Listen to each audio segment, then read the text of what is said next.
How many times do you think a person could be struck by lightning and survive? Once? Twice? Well, let's find out. So the story starts with this guy. His name's Roy. And Roy, he's about 30 years old when this begins, and he works as a park ranger in Virginia at Shenandoah National Park. And he's a pretty hard-working guy from what I can tell. He loves his job. He takes it very seriously. Then, one day, in 1942, something crazy happens to him. Because he's at work up inside a fire lookout tower, and it starts raining. And it keeps raining harder and harder, and before long, there's a huge storm. And suddenly, kaboom, lightning slams into the tower. Then kaboom, it strikes again, and then again, and again. In fact, it strikes about 8 times. And suddenly, fire is jumping all over the place, and pretty quickly, the tower catches on fire. And so Roy, he knows he has to get out. So he rushes down the tower, and he just starts running, trying to find somewhere else to take cover. And that is when kaboom, a bolt of lightning crashes straight into him, and it shoots down his right leg, and it blows off the toenail on his big toe, and he collapses to the ground. See, Roy, he isn't ready to die, and being an experienced ranger, he manages to evacuate the mountain and get medical help, and thankfully, he fully recovers. And about 27 years pass, so it's now 1969, and Roy is 57 years old at this point, and he's still a park ranger working at the park. And one day, he's driving along a park road during a heavy rainstorm, and that is when it happens again. Suddenly, kaboom, lightning hits his truck, and the bolt shoots through the open side window and zaps Roy in his head.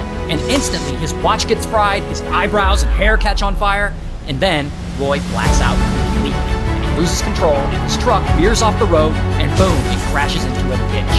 But Roy, he isn't ready to die. So he's able to get help, and he survives, and he, again, eventually fully recovers. Then, a year after that, it happens again. One day, Roy is outside in his front yard doing some gardening, and the weather is completely calm. No rain, the sky is relatively clear, but as he's out there, a storm is starting to develop around him. And suddenly, kaboom, lightning hits a nearby power transformer, and the electricity jumps straight over to him, and it hits him in his left shoulder, and this throws him through the air, and he crashes into the ground hard. But once again, Roy isn't ready to die, so he survives. But then, a few weeks later, shit gets really weird. Because he's standing outside his trailer home with his wife, and it's storming, so they're pulling clothes off the clothesline, and again, kaboom, a bolt of lightning comes down and it hits, not him, but it hits his wife. Now, luckily, she survives. But at this point, it feels like a storm is just following Roy around, trying to kill him with lightning, and that bolt that hit his wife was actually really meant for him.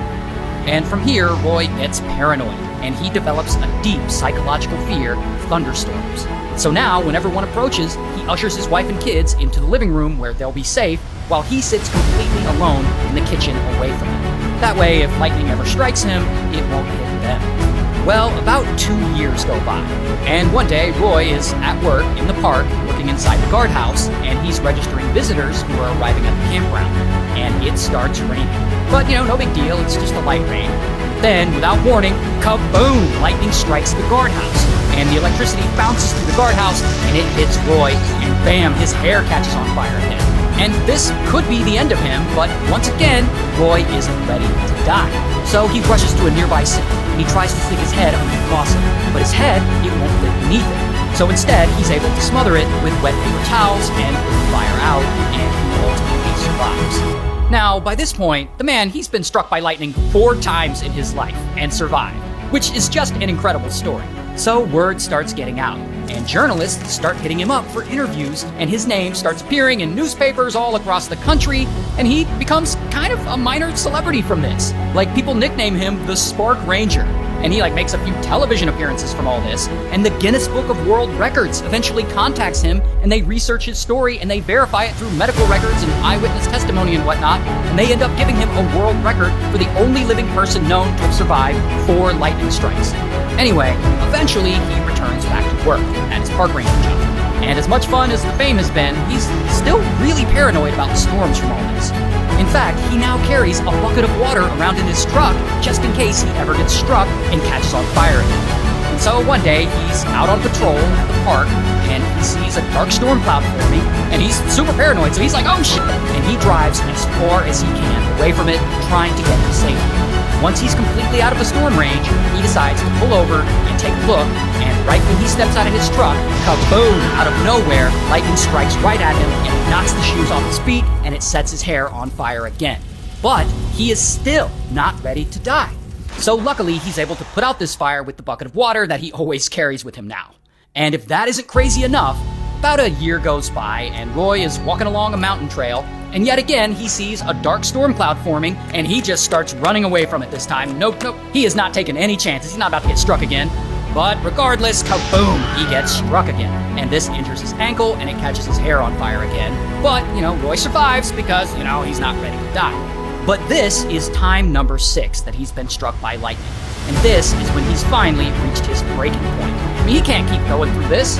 And staying, living, and working in the Blue Ridge Mountains where he's always elevated, this is constantly putting him in danger. So he officially retires from being a park ranger, and he and his wife and kids, they move away to live in another town. And about a year goes by, and one day, the wildest thing happens. Roy is out on a local pond on a small boat, fly fishing, alone, and suddenly, kaboom, lightning strikes him directly in the head. And the current burns up his torso, and his hair catches on fire once more. But Roy, again, he isn't ready to die, and even though he's badly injured and all burnt up, he manages to make it back to shore. But then, a motherfucking black bear appears out of nowhere, because it wants the trout that he just caught that's still in his boat. And so this bear charges his boat, and Roy, he ain't about to get attacked, so thinking quickly, he grabs a loose tree branch, and pow, he hits the bear over the head with it, and this is enough to scare the bear, and the bear runs away. And so he's eventually able to make it to the hospital and get treatment for his injuries, and luckily, once again, he survives. And about 5 more years pass, and no more lightning strikes. After being hit 7 times in his life, there's not going to be any more. But around this time, 71 years old, he's dealt with long bouts of paranoia and depression, and one day he decides that he's finally ready to die, and he unalives himself.